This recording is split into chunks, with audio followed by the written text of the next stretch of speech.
如枝桠，也在撑起一个家。微笑如尘沙，也能让种子萌芽。贫瘠的土地上，才会绽放最美丽的花。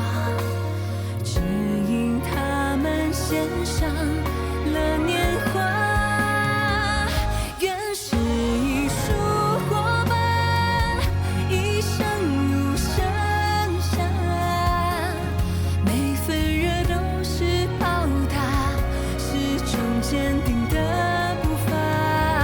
后来的孩子呀，伴着春风渐渐长大。是因为有人选择了留下，理想才终于开花。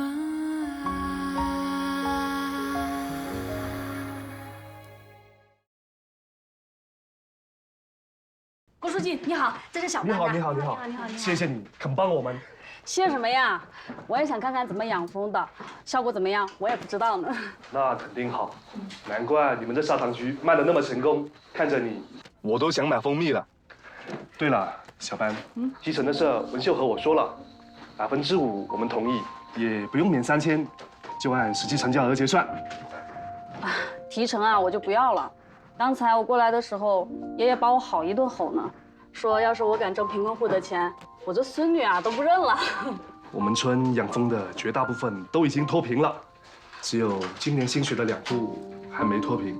如果这蜂蜜顺利的推销出去，那他们也就脱贫了。那我也不敢要呀，我怕爷爷生气。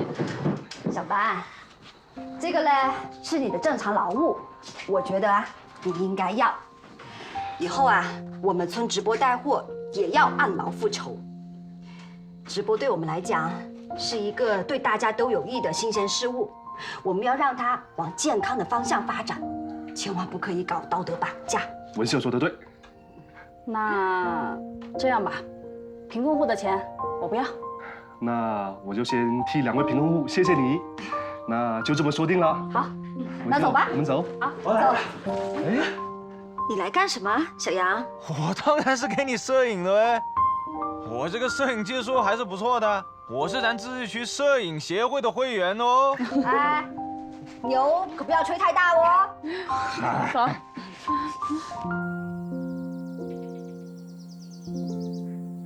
南有拉佛山，山发空间板，我发林的拉山拉佛地，寒露冰地后，让寒波归黑，有水光红红，梦在寒有山，南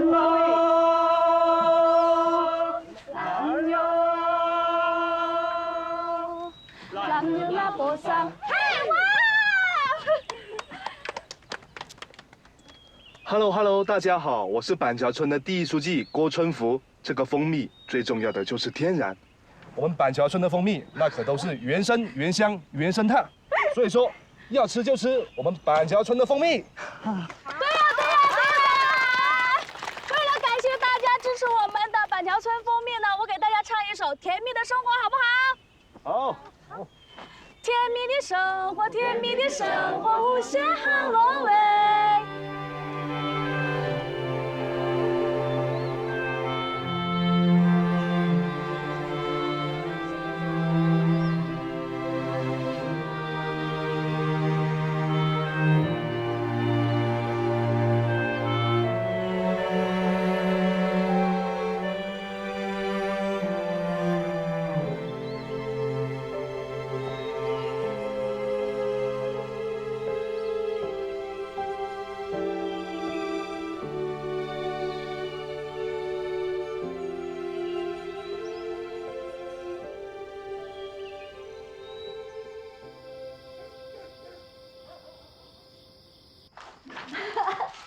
来，哎，回来了，哎，回来啦，都在啊，在加班吗？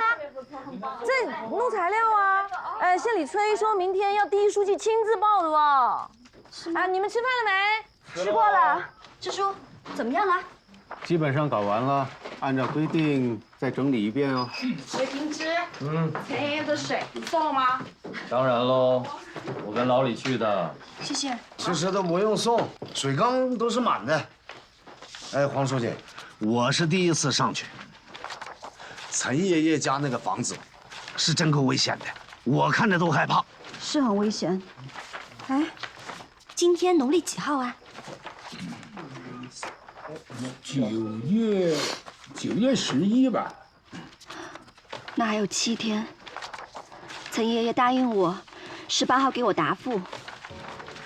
希望这一周不要下雨啊。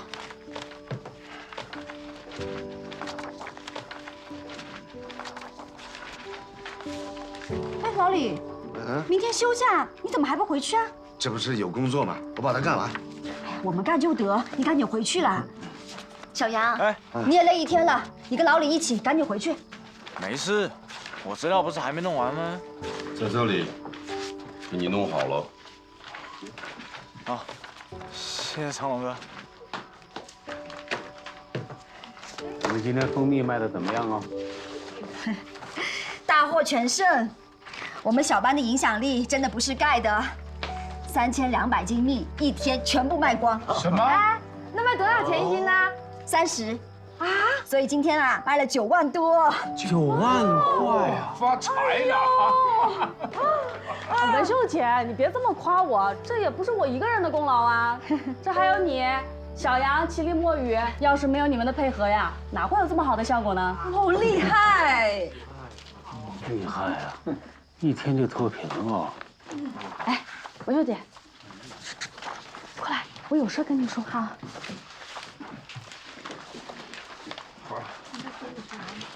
怎么了，小班？那个，郭书记啊，刚刚把提成款给我了，然后这里一共是4000，去到那2个贫困户。交给你了，这是你的劳务，你给我干什么啊？那要不，我们一共5个人，一人800。哎，你们几个讲，今天是不是功劳全部是小班的？我们只是给他当配角，对不对？就是了，是啊，我们都沾了小班的光，而且我们同学都夸我，我有好几个朋友给我点赞了。你看，那要不这样？我把这个钱捐给村里，然后用作扶贫。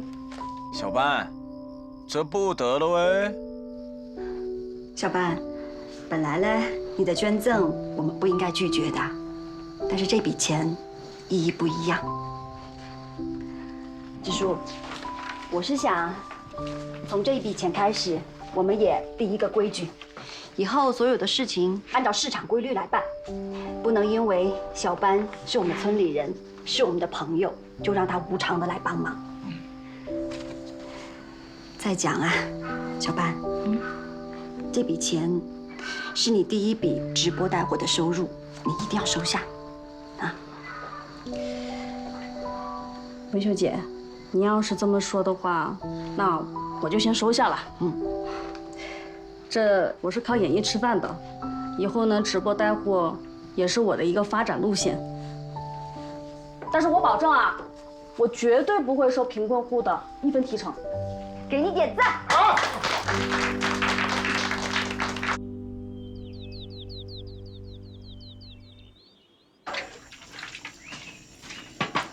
一年，吃的啊？吃啊？是啊。找我有事啊？没事，给你送点猪草过来。哎呦，这么多啊！哟，是不是也煮熟了给他吃啊？不用不用，直接丢。等会你再弄一下它吧。你的猪圈好像比以前大多了哦。是啊，这个猪圈新建以后啊，他们吃的多了，高兴啊。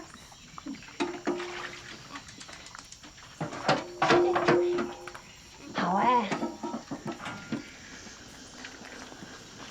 一年啊，我想跟你商量个事情吧。啊？我也想为猪。得啊，那你就跟小杨说啊，他跟养猪的那个纯熟啊，而且还懂行。我是想帮你家养。什么意思哦？这样哈，你看，你不是贫困户吗？我想以你的名义养来抓几头猪，有不少优惠嘛，给你才能便宜了。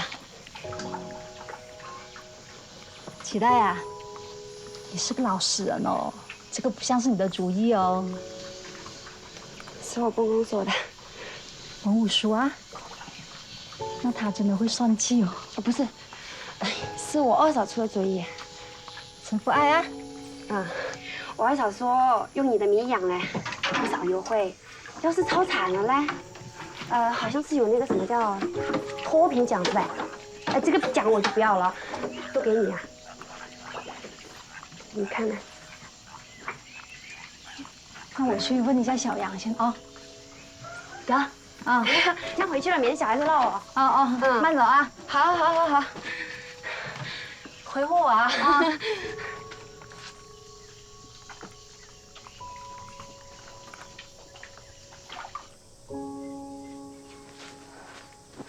姐夫，今年这个烟长得真的是好哦。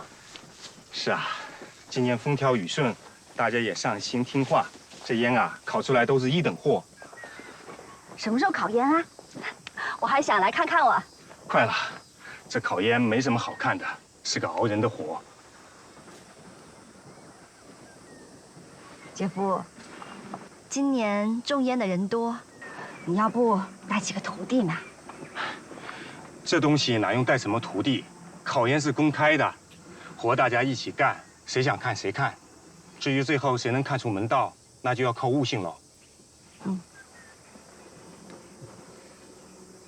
哎，那是小杨的车吧？他怎么来了？文秀，小杨，你不是去百赖村吗？你怎么回来了？有个事情要跟你汇报一下。你讲。陈丽玲说，她还要再养几头猪。还要养几头猪？对啊。这个是好事哦。你跟韩立明也熟，你去直接抓就得啊。她说她还要再养4头。4头？那加起来就是8头了哦。那他那个猪圈养得下吗？再讲，他应该没有那么多钱呐。有人给他出钱。哪个？韦其代。他跟韦其代借钱了？哎呀，不是啦，走，我路上跟你讲。龚大哥，吴姐夫，我现在回去哦。好。韦社长，考研的时候我可以跟着干吗？能，都能。想学烤烟？我还想学全套呢。那你要用心哦，这东西不是教出来的，火候、颜色、翻烤都要自己悟。得，只要让我跟着就得。陈丽玲刚开始还不讲，是我一再跟她追问，她才跟我说了是这么一回事。不管怎么回事，反正不是坏事喽。你去抓了。抓是肯定没问题啊，主要那个韦其代和蒙武叔又不是贫困户，总不能顶在人家陈丽玲名下。要不是不是占人家合作社的便宜啊？这当然不得。韦其代要养猪可以，但是占政策的便宜绝对不得。对，我看长龙老伯存心不良，他是找合作社的漏洞。百干村的合作社，他找什么漏洞啊？老黄，不要把人老往坏处想喽。我是说过让你提前退休，那是心疼你年纪大，心脏还有病，跟长龙可没有关系不？郑山，你到底想说什么？我怎么一提到长龙，你反应就这么大呢？你是不是欠人家什么了？我欠人家什么东西了？啊？我什么都不欠，但我们是兄弟，懂吗？得啦，你们两个不要吵。这个事情确实是长龙阁老婆做的不对，但是韦其代要养猪，这也是好事。现在韦其代跟蒙武叔手里都有一笔钱，我在想，如果他们真的对养猪感兴趣，也愿意投资，那村里是不是可以划出一块地去，让他们专门养猪，也可以让一些对养猪感兴趣的贫困户一起来参与，这样我们也可以做出一个小规模来。我们可以建自己的合作社嘛。黄书记，你的意思是让五叔给全村建猪舍？你觉得可能吗？不是白掏钱，是投资，是可以按照收益来分成的。那你去试试喽。不是我试试，是我们要一起去做工作。等一下，你跟我一起去。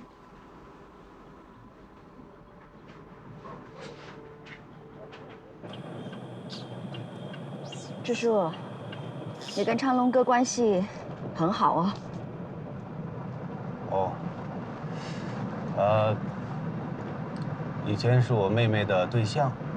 我当兵去的第1年，妹妹突然去世了，昌龙就一直帮我照顾我的爸爸妈妈。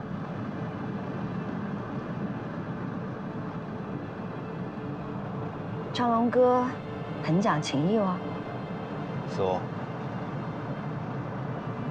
喂。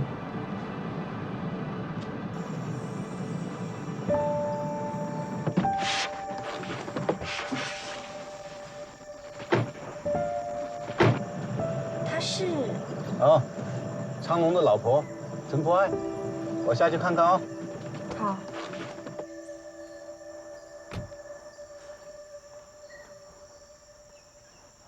什么事啊？姐夫啊，有空你到家里头去看看。昌龙这2天上火哦，哎，嘴里面上颌糖全都破掉了。他上什么火？成天东想西想的，心理压力太大了。你这是去哪里啊？我刚刚把他送到陈丽玲家，哦，说是去看人家的猪。姐夫啊，你别怪我小心眼哈。你说我们家昌龙为什么对陈丽玲那么好的？陈丽玲是贫困妇，你老公是责任人。哈，责任人用免费送人家2袋水泥的吗？那2袋水泥是昌龙送的？啊，哎，还不让我讲哎，做好事不可以说的吗？他说不想让人家知道，好像我们害怕了一样。哎，我警告你啊，以后不要老议论合作社的事。你们家的钱不少了。钱怕多吗？赔本的生意我们家不做的。姐夫，你去忙吧。姐夫啊，记得有空到家里头。得。姐夫慢点哈。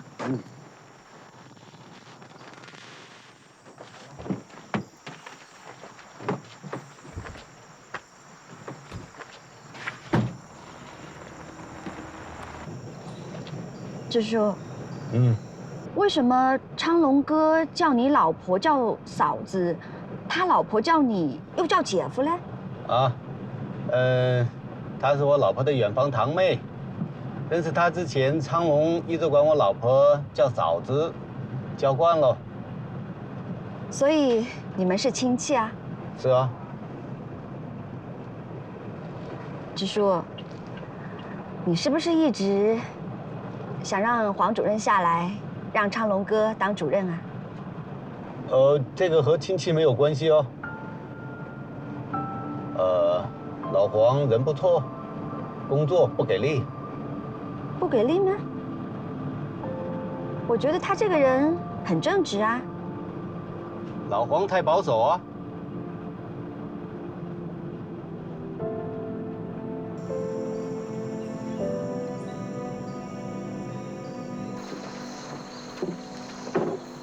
昌龙哥啊，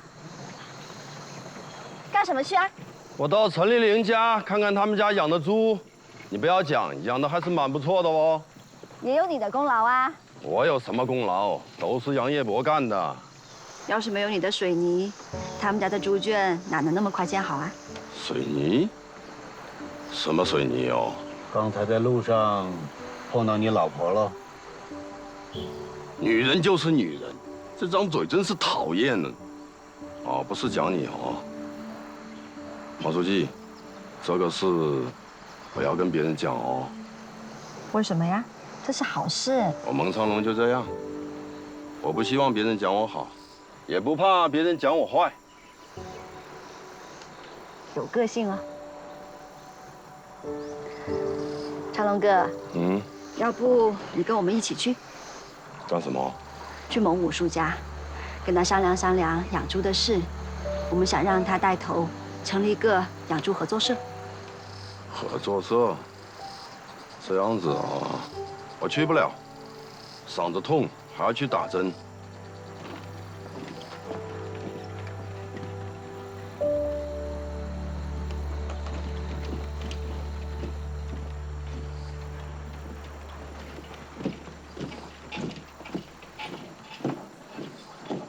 我没投，喊我投钱建猪舍，给别人个养猪，我没当这个猪头。我说，这个钱不是白投的，这个是一个按投资比例，回头是有报酬的，分红。分红是好多啊？具体的数额我们可以商量嘛，但是我可以跟您保证，肯定比您存放到银行利息要高。那就是保本保息呗。保本保息，这个倒是不能保，这个关键是要看效益嘛。等合作社成立以后，这个你们还要负责监督啊。监督，那就是当社长，是支付带头人。啊，听你黎说啊，那个成立合作社以后嘞，什么饲料啊、防疫啊，都是有专家管的哦。是不是还有保险啊？是，所以呢就会比个人单独去饲养要风险小很多。那得啊，得什么得？你口袋里头有2个钱，连自己姓什么了都不知道是吗？爸，你要是不同意嘞，我就拿我自己的钱养。什么你自己的钱？那是我孙仔的钱，我没会让你拿这些钱瞎胡闹的。五叔啊，这个不是胡闹，这个是用钱生钱的一个好办法。没跟我讲那么多了，没得用的，说不干就不干。爸，我们手里现在是有几个钱，可是将来你的孙子要上大学啊，将来要娶老婆，还买房子嘞，就这些钱哪里够啊？趁我年轻，得做短点才得哦。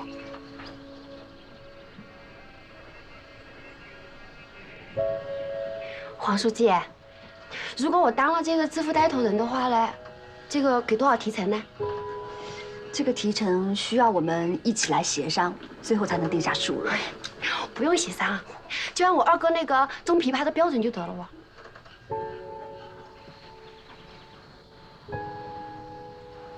这个啊，这个恐怕不得。因为昌龙哥那边呢是种苗、技术、销售一条龙服务，他抽55，现在很多人都还有意见。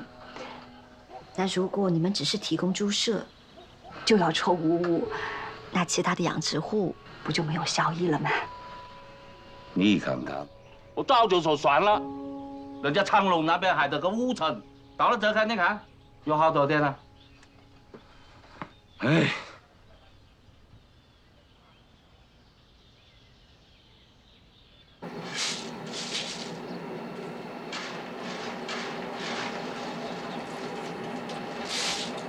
谢谢双英姐。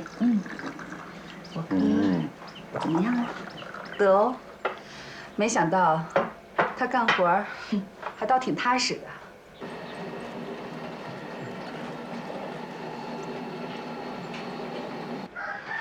对了，文秀书记，我想让小班也给我们唱唱歌。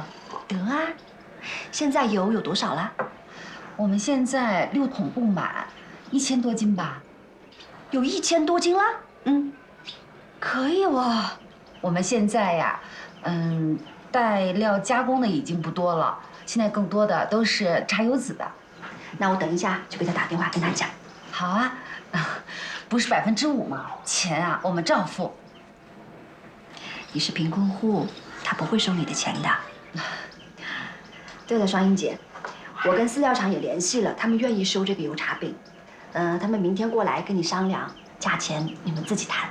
真的？那太好了！哎呦，真的是太谢谢你了，真的是为我们操碎了心。哪里？支书啊，要不你去帮帮黄元军，让他也歇歇。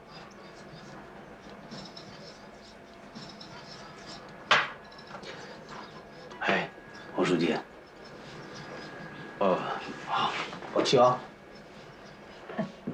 最近支书也是累坏了啊。黄元军，我来帮你哦。来，给我。不好的呀，扶贫还帮干活的。你们这帮村干部现在是越来越好了呢，棒棒的。你还记恨我吗？以前动手打过你哦。不过你要知道，我那个是对事不对人呢。一支长找机会跟你说一句道歉。今天就算说了啊。你这句话呢，就原谅你了。不过话说回来，你真能打的哦。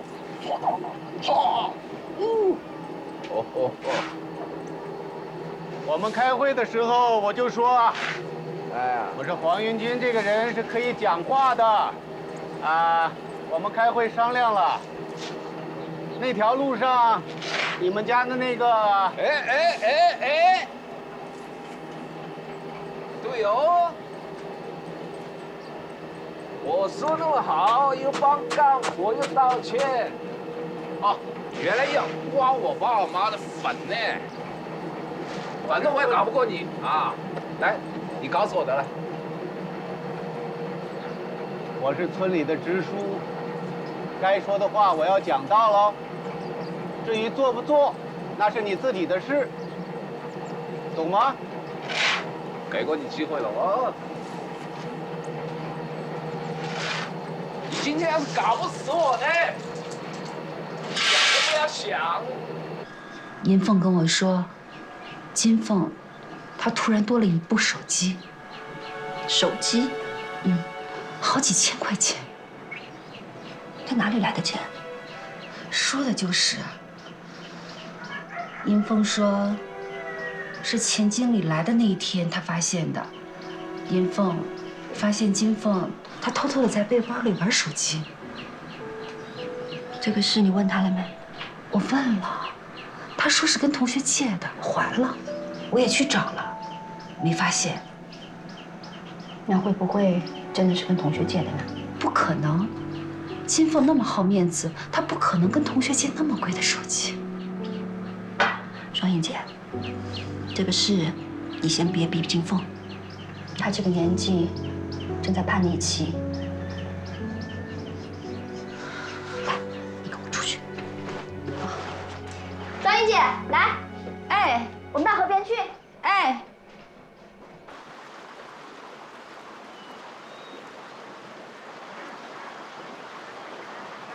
没事。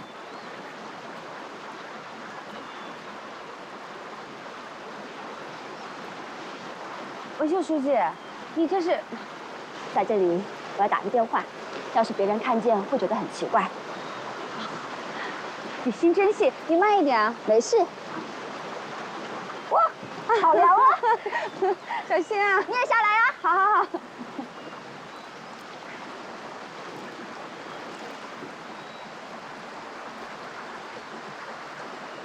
慢点，没事。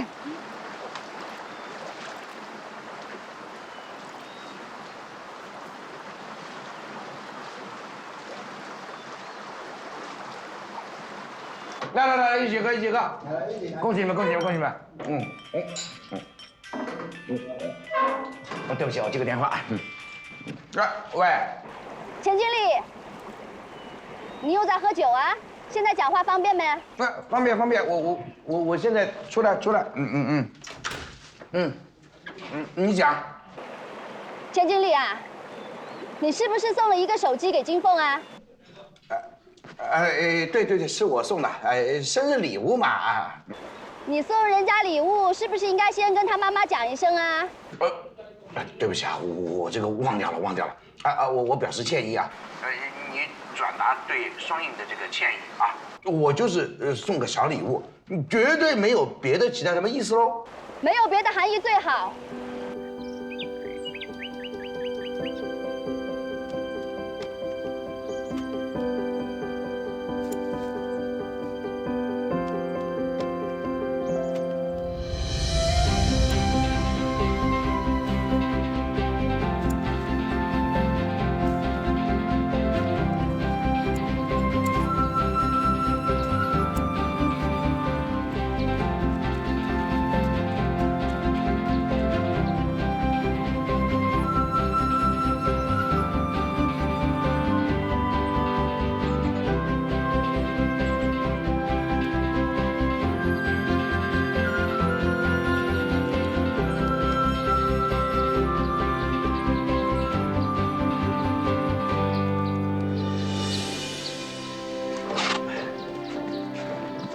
够不够嘞？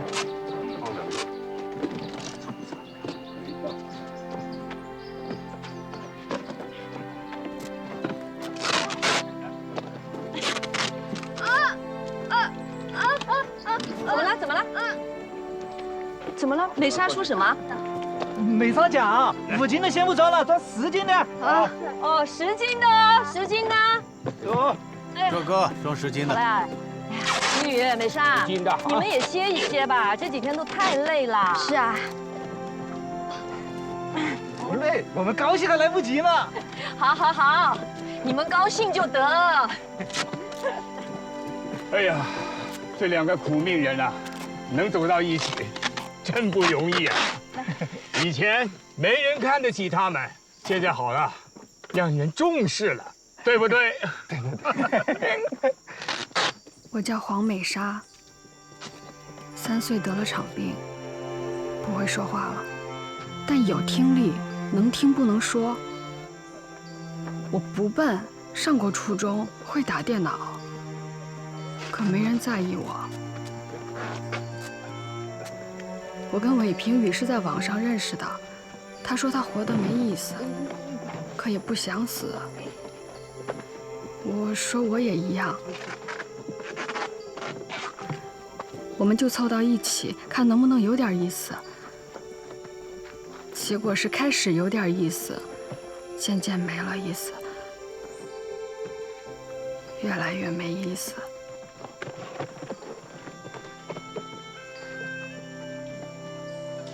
原来受的一份青涩，变成了2份青涩；一份苦怜呢，变成了2份苦怜。叫人可怜的我们啊，都不愿意出门了。可现在我们活得有意思了，有意思到都想唱歌啊！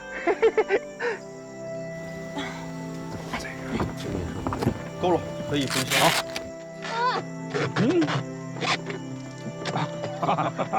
这美莎非要多装2个，分量多点好啊！我们又不差这1、2个橘子。美莎，紫苏夸你嘞！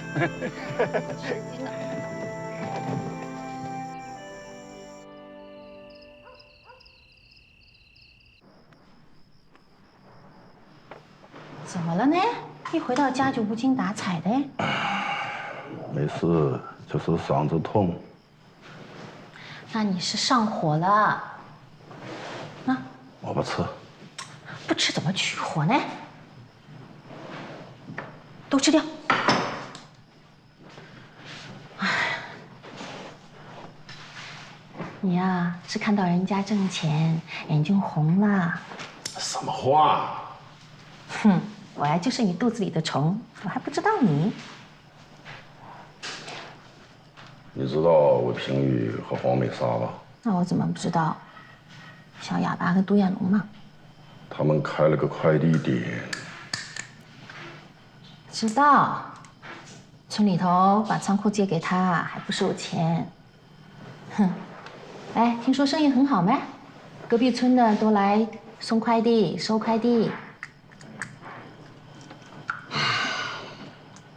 今天看到他们高兴的样子，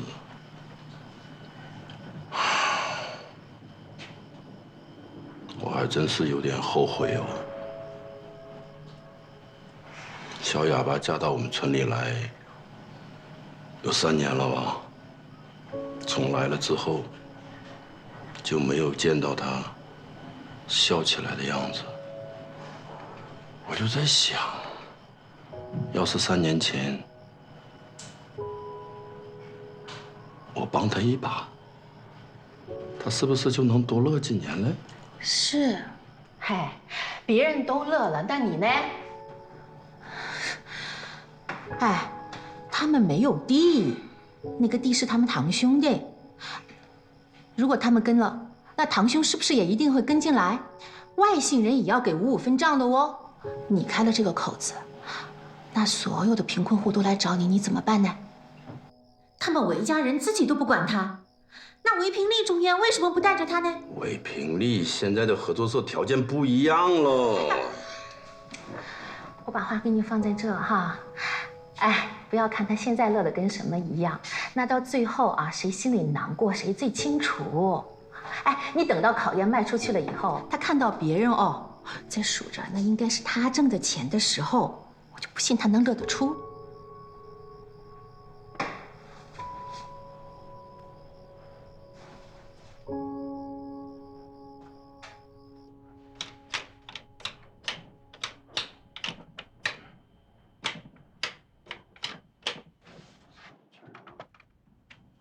你又在算什么呢？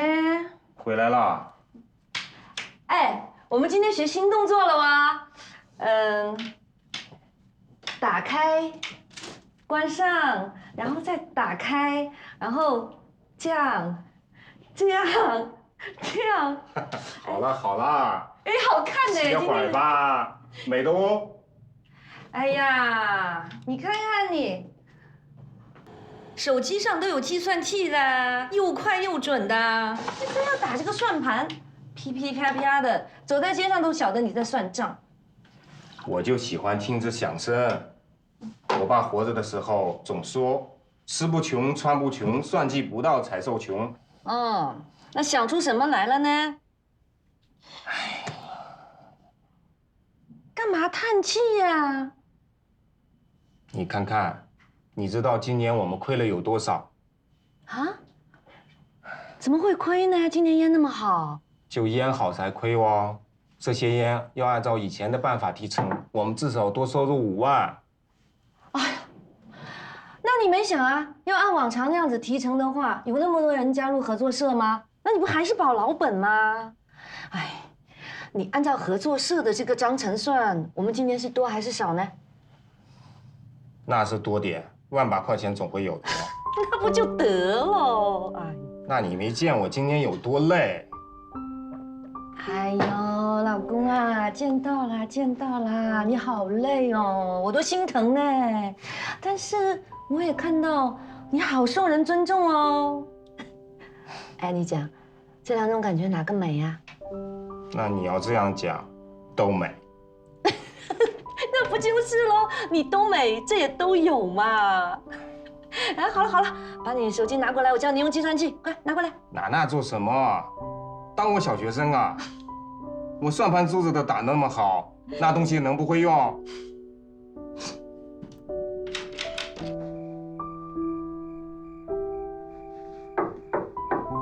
请进。文秀姐。文秀姐，是你们2个。文秀姐写什么呢？哎，没写什么。哎，你们2个怎么没回去啊？你不是也没回去吗？我是天气预报讲今天有暴雨，我等等看，没事，我明天一大早再走。我们也是听了天气预报，想上陈爷爷那里看看，等魏平之呢。不错，来，你们坐啊。村规民约3字经。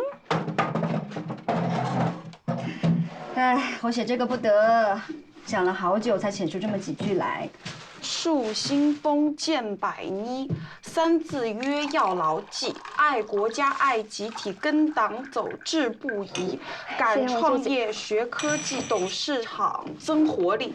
壮产业，各户齐，勤劳做，共富裕。没了？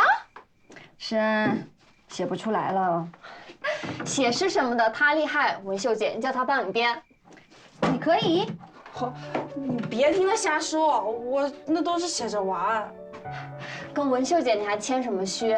在我们镇上，她都是负责编顺口溜的，在线上的文章都发表了好几篇了。我不知道你还有这个本事，你这样的人才，我可要好好利用哦。这个事情就交给你。行，那我试试吧。大概要什么内容啊？内容就是我们开会讨论的关于百里村发展的远景规划内容，像爱国致富这些内容我都写了，你可以帮我再看一看。接下来呢就是守法规、爱集体、尊老爱幼，还有环境卫生什么的这些民风民俗。你先编，就按照我们开会讲的那个内容先来编写，最后我们村两委再一起来完善。那什么时间要啊？时间倒是不赶，不过我想最好还是在年前完成。我想组织小朋友们搞一个小比赛，等孩子们都会唱了，那大人们也就都知道了。这好，最好不光是孩子比赛，还要有家庭比赛，这样孩子的事情家长比较重视，也愿意参与进来。好主意哦。这样，这个事情就交给你们两个，你把3字经尽快完成。然后你们2个人一起去组织比赛，没意见吧？没意见。好。黄书记，平之，进来。好。你们俩在这里哦，找你们嘞，还去不去？去呀，我们在这等你呢。走啊，路上小心哦。得。那黄书记，我们先走了。小姐，我们走了。哎，等一下。这样，你们想办法今天晚上就说服曾爷爷，让他带着山娃子先住下来，等雨停了再送他上去。接下来住哪里呢？住哪里我来安排，你们负责把他们接下来就得。行，好。这个老头子很难搞哦。任务再见。哎，穿上雨衣哦。好。罗姐，哎，罗姐，哎，去拿2床公用的被子，放到老李他们宿舍去。我叫墨雨他们去接曾爷爷下山了。哦，那铺在小杨的铺上得不得？得，靠窗通风好一些。好，好，好。汤姐，哎，黄书记你来啦，给我2盒方便面，2根火腿肠，再来1瓶牛奶。好嘞，2个方便面。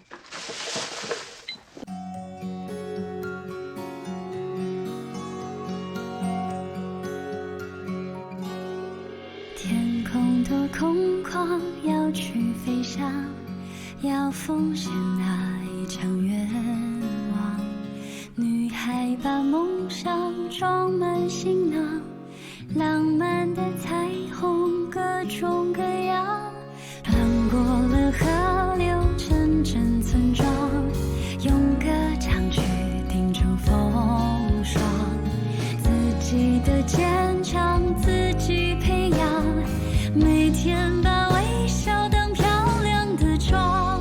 我要挥舞那双秀丽的翅膀，让小小身体爆发出力量，跟着那理想慢慢的成长，阳光照耀着我希望的脸庞，挥舞那双追逐的翅膀，摇摇呀挑战未知的远方，大大气给自己给一个赞扬，青春的绽放是最美的风光，挥舞那双秀丽的翅膀，让小小身体爆发出力量，跟着那理想慢慢的成长，阳光照耀着我希望的脸庞，从此要回报亲爱的家乡，想着他脸庞就热泪盈眶，怀着那一颗感恩的心房，那种动力让我不会改变方向，怀着那一颗感恩的心房，秀气的翅膀有无穷的里。